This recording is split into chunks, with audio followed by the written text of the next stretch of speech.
걸어갈 수 있는 거리입니다.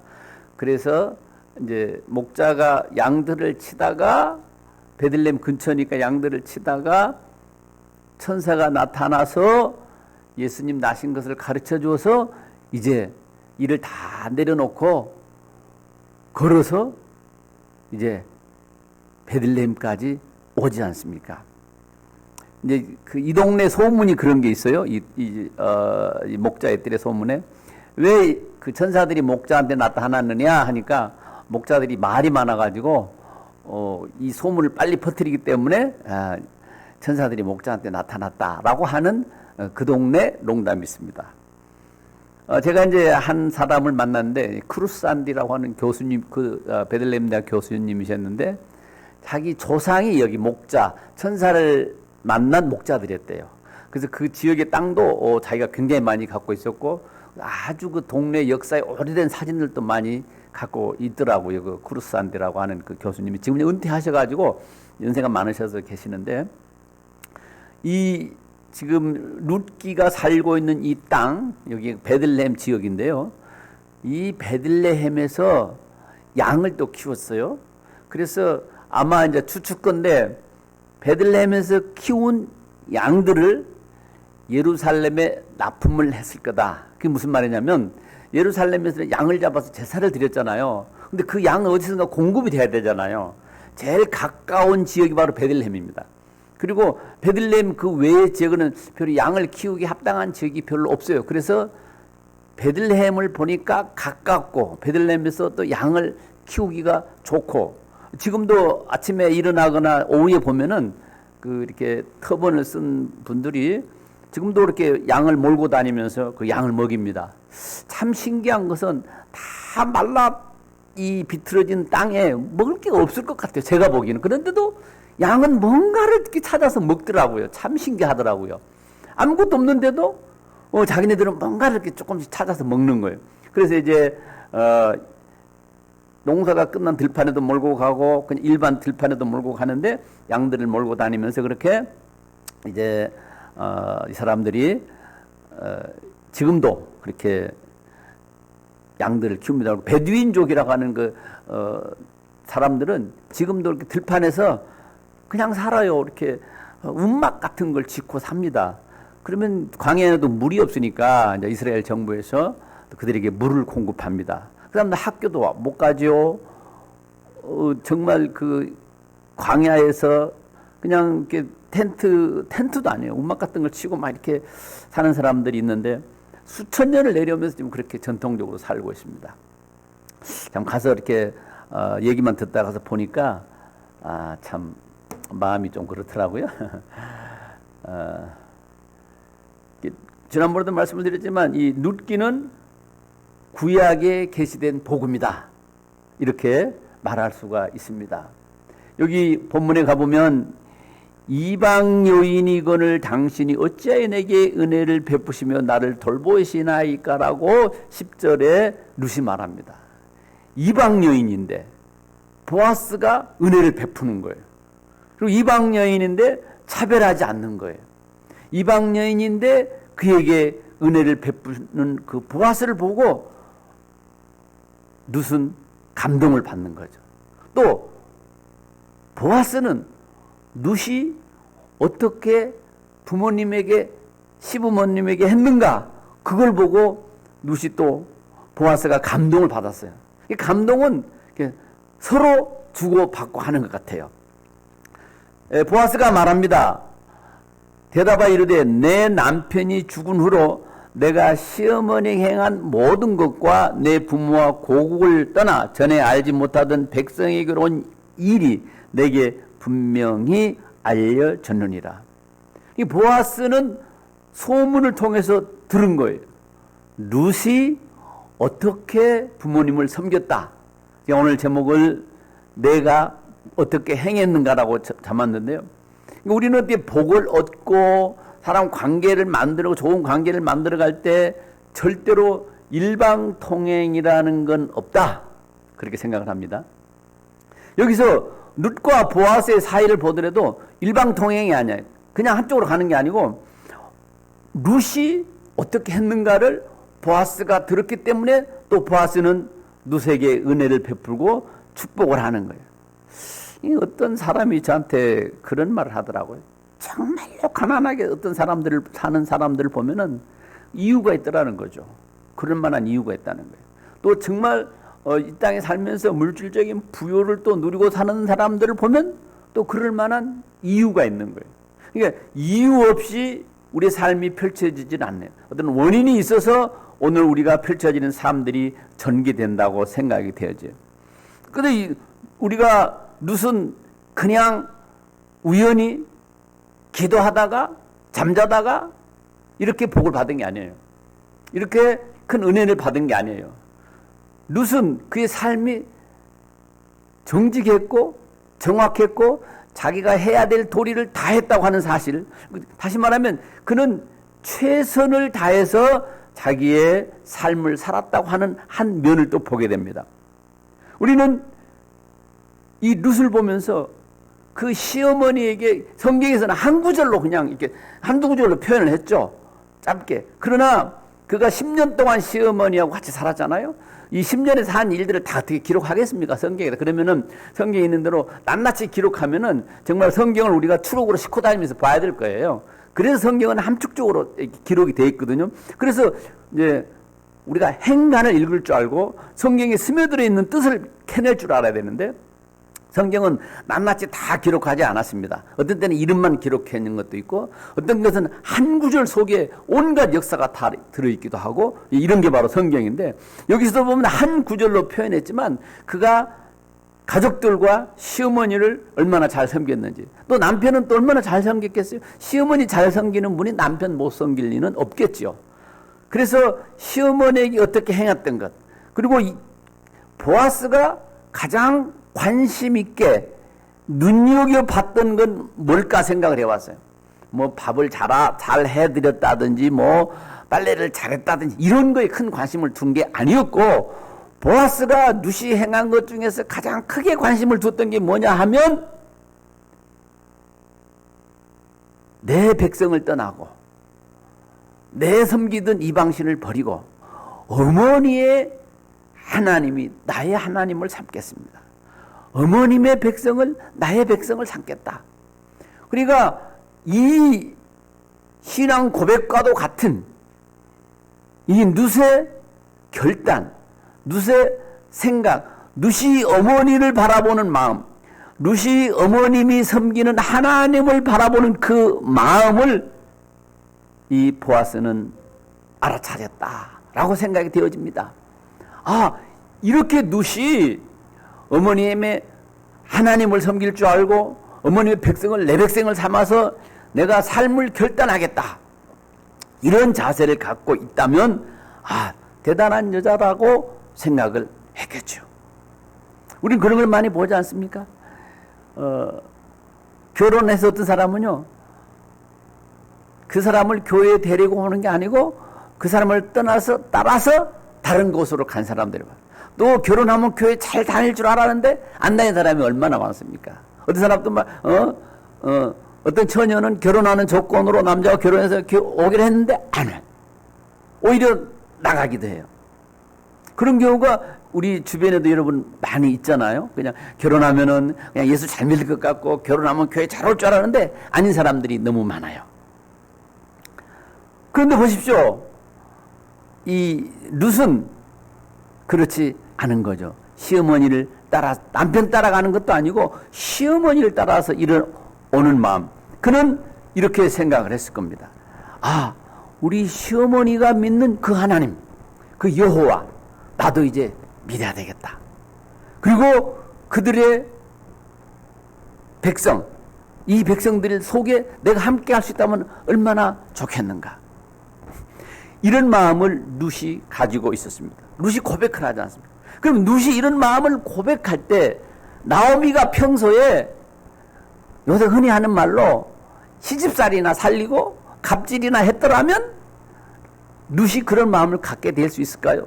천만에 그럴 리 없죠. 그 시어머니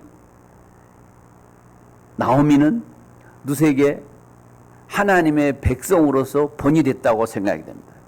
여호와를 믿는 사람으로서 본이 되었어요. 그러니까 시어머니가 이 며느리에게 본이 되고 며느리가 믿고 따를 만한 신뢰를 주었기 때문에 룻도 이런 마음이 생기고 이렇게 시어머니를 신뢰하고 따랐던 거라고 생각이 되어집니다. 그래서 이 나오미가 룻이 고백합니다. 나 같은 이방 여인을 버린다고 해도 할 말이 없는데 이런 사람을 이렇게 은혜를 베푸십니까 하고 너무 감사해 하는 말을 합니다. 세상은요 차별로 가득 차 있잖아요. 실제로 우리가 살아보면 느끼지 않습니까? 명예를 가지고 사람을 엄청 차별합니다. 명예가 있는 사람, 없는 사람, 지위가 높은 사람, 지위가 없는 사람, 세상을 이렇게 구별하고 차별합니다. 재물이 많은 사람과 없는 사람을 세상은 차별합니다. 능력이 많은 사람과 능력이 없는 사람을 세상은 차별합니다. 여러분 우리가 직장 생활에서 월급을 받아보세요. 다 차별하잖아요. 그래서 하도 차별을 너무 많이 하면 안 되니까 우리 정부에서 미니멈 인컴을 정해자. 아무리 능력이 없어도 1시간 일을 시키면 15불은 줘라. 10불 주려고 하지 말아라. 최저임금이라고 그래서 정해서 정부에서 사람들이 너무나 학대하거나 그렇게 하지 못하도록 법으로 정합니다. 그렇게 하지 않았다면 그 최하를 정해놓지 않으면은 주인들은 가능하면 돈을 안 주려고 그래. 가능하면 정부에서 주라고 하니까 주는 것이 가능하면 그걸 안 주려고 합니다. 이렇게 차별을 많이 합니다. 세상은 차별하는 것이 당연한 것처럼 되어져 있고 또 그렇게 차별합니다. 우리는 2등 난 사람 우리도 모릅니다. 여러분 김연아가 금메달 딸 때 2등 난 사람 혹시 아세요? 옛날에 황영조가 마라톤을 해서 1등을 났는데 금메달을 땄는데 여러분 은메달 따는 사람 생각나세요?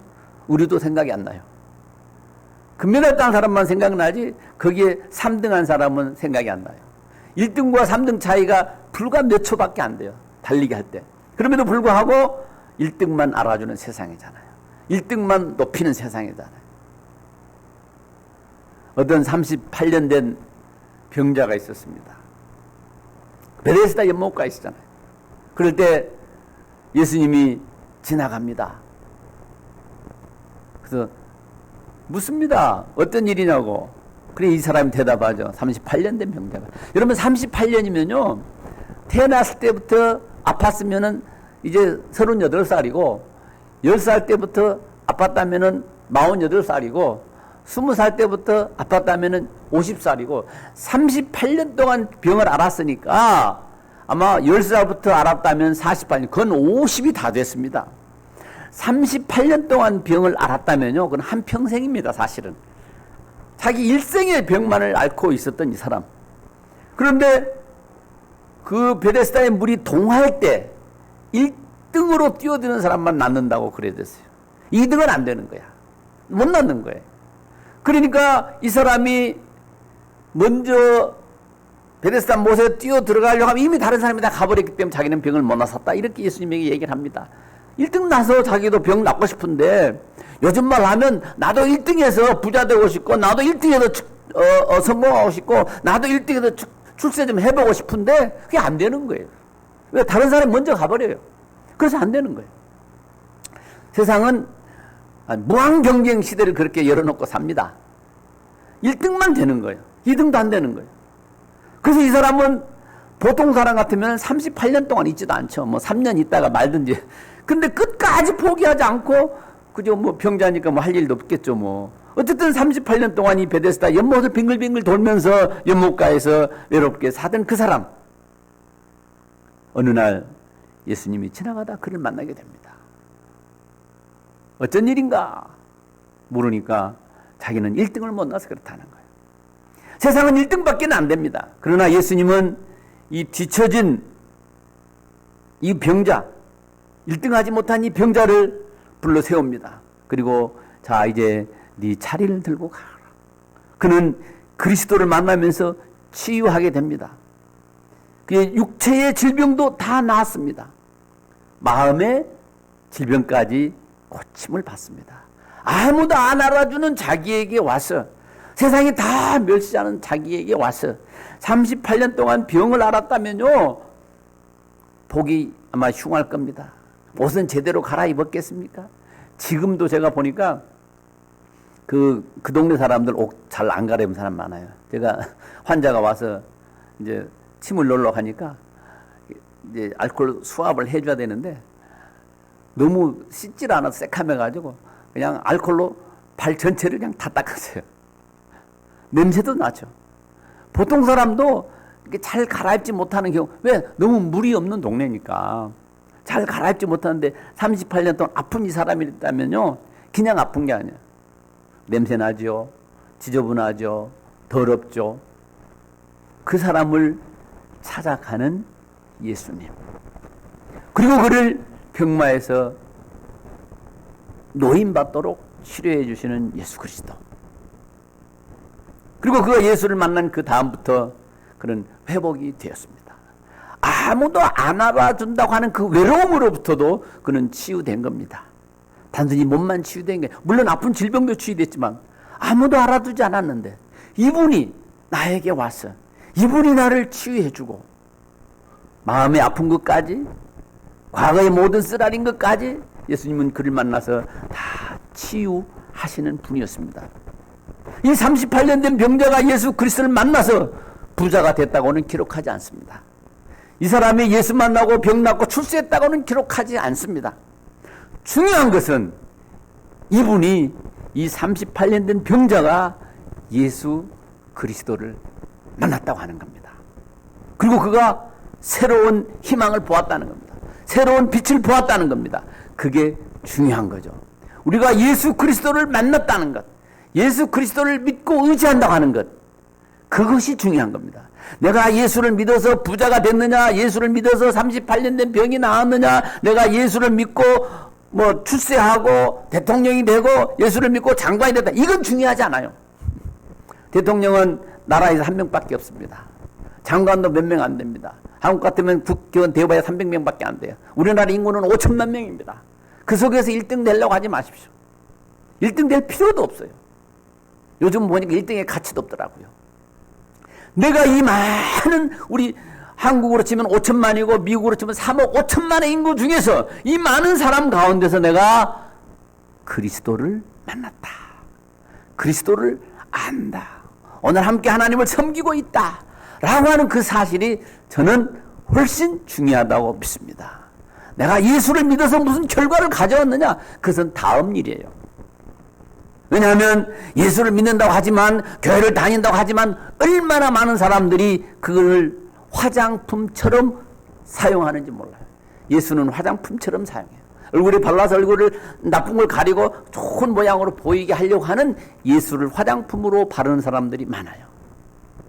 그러나 예수를 진정으로 만났다면 예수가 나의 화장품이 아니고 내가 예수님의 화장품이 되었죠.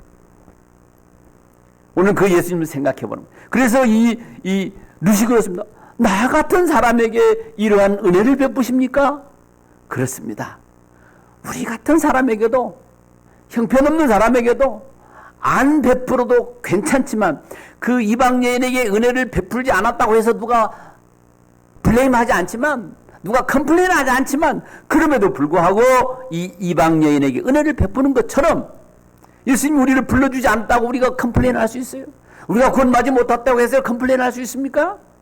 그럼에도 불구하고 예수 그리스도가 우리에게 계시고 우리가 그분을 안다고 하는 사실은 저는 가장 큰 놀라운 축복이라고 믿습니다.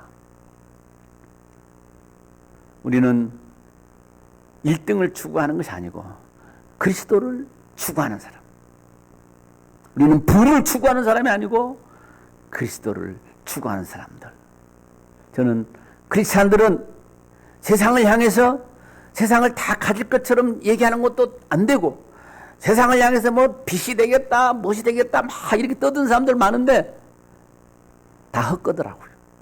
내가 얼마나 주님을 신실하게 추구하면서 내가 얼마나 주님을 신실하게 사랑하고 사는가, 저는 이것이 가장 중요하다고 믿습니다. 여러분 아멘이십니까? 저는 뭐 한국 얘기해서 죄송하지만요, 세상의 목사님이 입에 담을 수도 없는 욕을 팍팍 하면서 남을 비판하면서 어떻게 그게 예수님하고 매치가 되나요? 매치가 안 되잖아요. 예수님의 인격을 생각하고 예수님의 성품을 생각하고 예수님을 믿는 어떤 걸 생각해 보면 전혀 매치가 되지 않아요. 설교하면서 욕하는 거하고 사람을 비방하는 거하고 멸시하는 거하고 어떻게 예수님의 인격과 매치가 되나요? 저는 안 돼요. 그러니까 저건 그리스도를 따르는 사람이 아니구나. 그리스도를 인격적으로 존중하는 사람이 아니구나. 그걸 보게 되는 거예요. 그 무슨 말을 했냐, 어떻게 하는 걸 보면, 야, 이건 예수님하고 우리가 그걸 보면, 어떤 사람을 보거나 형편을 보거나 예수 믿는 사람들이 하는 걸 보면 예수님의 인격과 인품과 그분과 좀 이렇게 매치되는 점이나 이걸 보면 돼. 그럼 이게 진짜인지 가짜인지 금방 알게 돼요. 저분의 삶을 볼 때, 예수님의 좀 그림자가 들어있는 것 같아. 저분의 말을 보거나 저분의 생각을 보면, 예수님의 그림자가 드리워져 있는 것 같아. 그러면 그분은 우리가 신뢰할 만한 크리스찬이라고 저는 믿습니다. 그래서 우리의 삶을 통해서, 언어를 통해서, 태도와 자세를 통해서, 우리가 사고방식을 통해서 그 속에 그리스도의 그림자가 드리워져 있는 그런 삶을 살면 참 복되는 것이 아닌가, 저는 그렇게 생각을 합니다. 시험 어머니의 하나님을 나의 하나님 삼고 어머님의 백성을 나의 백성으로 삼는다고 하는 이 누세 신앙의 고백처럼 우리가 예수 그리스도를 나의 주님으로 믿고 주님으로 받아들이고 주님으로 의지하고, 우리 오늘도 성찬식을 통해서 떡을 나눴습니다. 주님의 살과 피를 먹고 마셨습니다. 살과 피를 먹고 마신 사람처럼 살면 됩니다. 예수님의 살과 피를 먹고 마신 사람처럼 생각하면 됩니다. 이러면 정말 훌륭한 크리스찬들이 될 수 있습니다. 우리 교회는 정말로 감사한 것은 매월 첫 주에 이렇게 성찬식을 하잖아요. 우리 기억은요 좋지 않아요. 저도 지금 요새 공부를 하면서 뭘 외우면 자꾸 잊어버리고 또 해야 되고 또 해야 되고 기억이 좋지 않아요. 그래서 예수님이 우리 그런 걸 다 아시고 나를 기념하라. 예수님이 기념하 이거밖에 없어서 나를 기념하라고. 예수님의 피와 살을 기념하라. 늘 리마인드 시켜주는 거예요. 리마인드 시켜주는 거예요. 미국에서는요 음주운전하다가 이렇게 경찰한테 걸리면 테스트하기 전에 걸어보라 그러잖아요. 걸어보라고 길을. 차선을 딴 듯한 차선을 똑바로 걷는가 못 걷는 처음에 봅니다. 걸어보라고. 그걸 먹은 사람은 술을 먹은 사람은 그거 똑바로 못 걷잖아요. 표가 나잖아요. 그러니까 술 먹은 사람은 술 먹은 사람처럼 걷는 거예요. 술 먹은 사람은 술 먹은 사람처럼 술 취한 사람처럼 혀가 비틀어집니다. 행동이 똑바르지 않습니다. 이게 술 먹은 사람처럼 사는 거예요. 그거 당연한 거예요. 그럼 우리는 예수 그리스도를 먹고 마신 사람처럼 우리는 또 똑바로 가면 되는 거죠. 예수의 피를 마신 사람처럼 삽시다. 예수의 살을 먹은 사람처럼 삽시다. 그러면 오늘 우리 성찬식이 주는 메시지와 오늘 이 눕기를 통해서 우리에게 주시는 하나님의 메시지는 오늘 우리 안에서 성공적으로 작동하리라고 저는 믿습니다. 네, 말씀을 마치겠습니다. 12절에 보면 이렇게 말합니다. 여호와께서 내가 행한 일에 보답하시기를 원하며 이스라엘 하나님 여호와께서 그의 날개 아래 보호를 받으러 온 내게 온전한 상 주시기를 원하노라. 이렇게 말합니다. 보아스가 상 주시기를 원하고 하나님께서 보답해 주시기를 원한다. 저는 여기서는 별로 그런 게 없는데 워싱턴 DC에 있을 때 그 홈리스가 너무너무 많아요. 골목골목 많아요. 그러면 차를 타고 가다가 저는 일불짜리를 두툼하게 준비해놓고 항상 다닙니다. 지금도 코인은 많이 있어요. 그래서 신호등이 딱 걸리고 사람이 있으면 그냥 줍니다. 그러면 그들이 뭐라고 하는지 알아요? 항상 하는 말이 있어요. God bless you. 의미 없는 말인 줄 알지만 제가 그렇게 합니다. 여기 보면 보아스는요, 하나님이 너에게 갚아주시기 원한다, 하나님이 너에게 은혜 베푸시기를 원한다고 해놓고 뒤돌아서 간 게 아니에요. 우리는 많은데 God bless라고만 합니다. 그리고 끝. God bless 하고 끝. 근데요, 여기 잘 보세요. 보아스는 God bless you 하고 끝이 아니고 God bless you를 실현시켜줍니다. 이게 복음입니다. 보아스는 하나님이 너에게 복 주시기를 원한다고, 나하고 상관없어, 그게 아니고 하나님이 복 주시기를 원한다고 하면서 그와 결혼해서 자기의 모든 복이 그와 나눔이 되고 그에게 가게 합니다. 이게 God bless you입니다.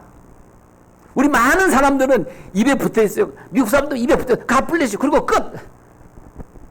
여러분, 우리가 진정으로 God bless you를 하면은, 그래서 야고보서는 이렇게 가르칩니다. 형제가 헐벗고 굶주리고 배고픈데 너 배불러라. 파카 옷, 오리털 옷을 입으면 따뜻해. 오리털 옷을 입어 왜 이렇게 떨고 있어. 그렇게 말하면 안 된다는 거예요. God bless you 그렇게 말만 하면 끝나면 안 된다는 거예요. 만약에 굶는 사람이 있으면 God bless you라고 말하고 God bless you가 되도록 쌀을 한 포대 사다 주면 되는 거예요. 덜덜 떨고 있는 어떤 형제가 있다면 너 그렇게 왜 떠냐, 오리털 옷을 입어라, 그렇게 말하는 게 아니고 오리털 옷을 갖다 주는 거예요. 보아스가 그렇게 한 사람이었어요. 하나님이 너에게 축복하시길 원한다, 보답하시길 원한다, 그리고 자기는 자기 집에 가버린 게 아니고 그 축복과 보답이 룻에게 임할 수 있도록 보아스가 최선을 다합니다. 우리가 어떤 사람을 축복한다면 최선을 다해줘야 진정한 축복인 것입니다. 말로 우리 흔히 립서비스로 God bless you를 저는 잘 안 합니다. 그래서 그 책임도 져야 돼요. 립서비스로 하나님 은혜가 있습니다, 그렇게 하는 게 아니고 립서비스가 아닌 마음의 서비스, 그 다음에 삶의 서비스, 이것이 참된 크리스찬들이 걸어가야 할 길이라고 생각을 해보면서 말씀을 마치겠습니다. 함께 기도하겠습니다.